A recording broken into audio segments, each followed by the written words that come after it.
of rehash the game from Saturday night. Still feel like that was a really, really good win for us going down to Rice. Rice plays very well at home, and obviously getting the fast start with the 3 turnovers first quarter was huge. Capitalized, get points out of all that, gave us a little leg up. We gave game balls after the game, celebrated quite a bit, and game balls to Trey Watts. Thought he had an outstanding game all around, ran with great passion, 2 touchdowns on the night. Willie Carter, his best receiving game in his career, 9 for 160. Cornelius Arnott continues to just lead by tackles. We keep reminding that really that's what the scheme is designed for him to make a lot of tackles, but he consistently does that, 12 more tackles. But he also contributed with a sack, an interception, and 2 pass breakups. That's being very productive, and I felt really good about that. Marco in the right place, right time, 2 different times to finish up. I don't know how you credit what he did, but a fumble after an interception, and then a fumble pickup. And I thought he showed a lot of athletic ability to be able to scoop it and stay in bounds without running out of bounds. One of them that got past us on Saturday was Jared St. John at defensive end. Really went back and graded the film. Highly productive. Very good outing for Jared. Probably his best game of his career at this point. That's always exciting to see guys develop into players. Jared came here as a walk-on from Edmond Santa Fe and has earned his scholarship and is really contributing very well this year and had a very productive game. Fitzpatrick, we didn't give a game ball to, but 52-yard field goal was I think noteworthy. Like I told him, if he hadn't missed the 30-yarder, we probably had a game ball for him. And, same with GJ. Had an outstanding game, but really unfortunately, turned the ball over going in the end zone, where we really could have, I think, got out in front of those guys. SMU is going to be obviously all we want. I think they had a tough outing down at Southern Miss. Certainly very impressive on film. They continue to be. We feel like we know SMU pretty well. Got a great group of receivers. They seem to be really deep there. This is a group that Coach Jones has been doing the offense for a long time and is justifiably considered, one of the godfathers of offensive football. And his offensive units demonstrate that. They adjust so well. They adjust their routes. Very well coached. They'll take the vertical shot every time it's there, so you cannot make those kind of mistakes. They look to be very deep at the receiver core. Their running back, Zach Line, I think, is just exceptional. He made a believer out of us a year ago, and it's just, I think he probably demonstrates where that really quiet, unseen yardage is when you get to the stat line at the end of the game, because they throw the ball down the field and do a great job, but he just gets those first downs and breaks tackles and does a great job running the football. Defensively, they're really physical defense up front, play a three-man front. They're one of their defensive ends, number 8 Thompson, is all-conference type player and has been a dominant player for 3 years. Really, really good football player. Jared Davis, outside linebacker, playmaker, comes from the same high school that Willie Carter came from down in Crockett.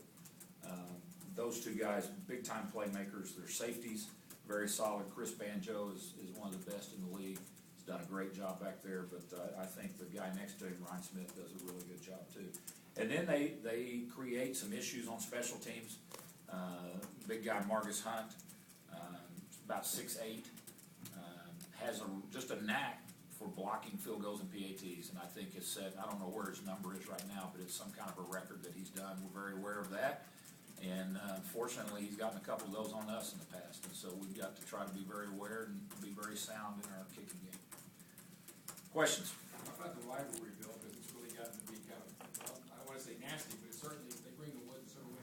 Yeah, they do, and I think what's really good is that, especially with the transition that Coach Jones has brought, play at a championship level. And the 4 games that I've been involved with have really come down to the wire every time.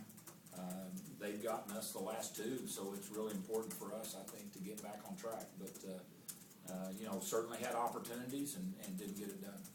Some coaches use past losses, or some coaches sometimes use past losses as motivation. Are you one of those coaches that say, well, they beat us the last 2 years? Is that a motivating factor for your football team? Well, it's hard to use it both ways. You know, if we want to use the past losses, then I got to use the past wins, and I'm not sure this team had a whole lot to do with those things. And so it's important. What I constantly talk about, Eric, is that you have to learn from the past.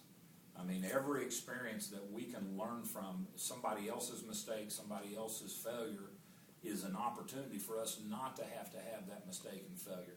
And if you can learn from others, then you might save yourself from having to learn that yourself. Same thing as we look back and you say, okay, what about the games we win?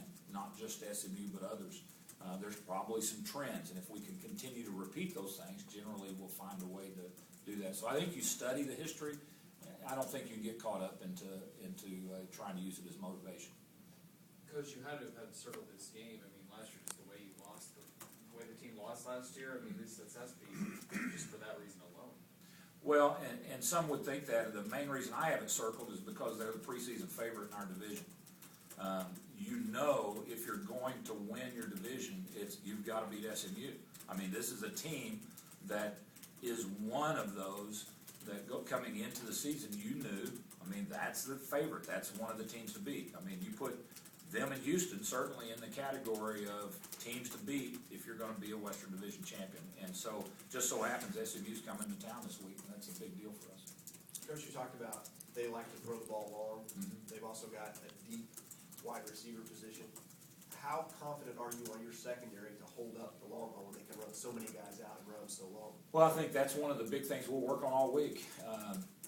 The thing that it's not that they throw the ball deep a lot, it's just if you miss a line, they don't miss that opportunity. I think the quarterback is very well trained, and they see what's going on. I think, again, I give Coach Jones a lot of credit, but McDermott has done a great job of, you'll watch film and you'll go, well, the safety's just not where he's supposed to up.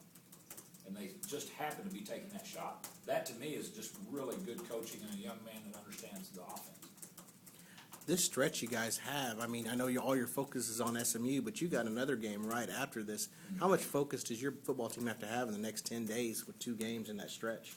Well, we keep saying that we're at a point now, we think it's a five-game playoff. And you've got to see it at that. But the way you can depend on not being around in the playoffs is if you don't play, you're off. So this week is the only game that matters.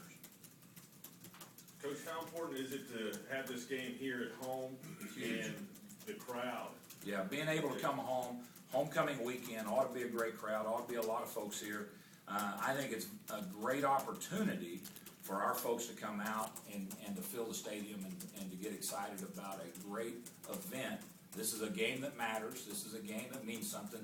A couple of good football teams, and it just happens to be homecoming, so we ought to get some casual folks as well. But I would think people that really care about football would be here and be loud. The 1991 team is going to be here on campus, at least part of them.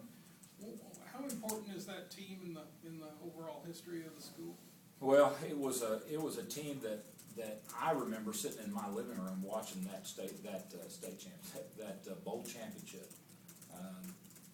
You know, when you start talking about history and looking at what that team accomplished and where all those players wound up and what all that has to be in the listing of the greatest, you know, groups that we've had and most accomplished. And so I'm excited to get them all back, and hopefully we'll celebrate some of that good fortune will rub off on us.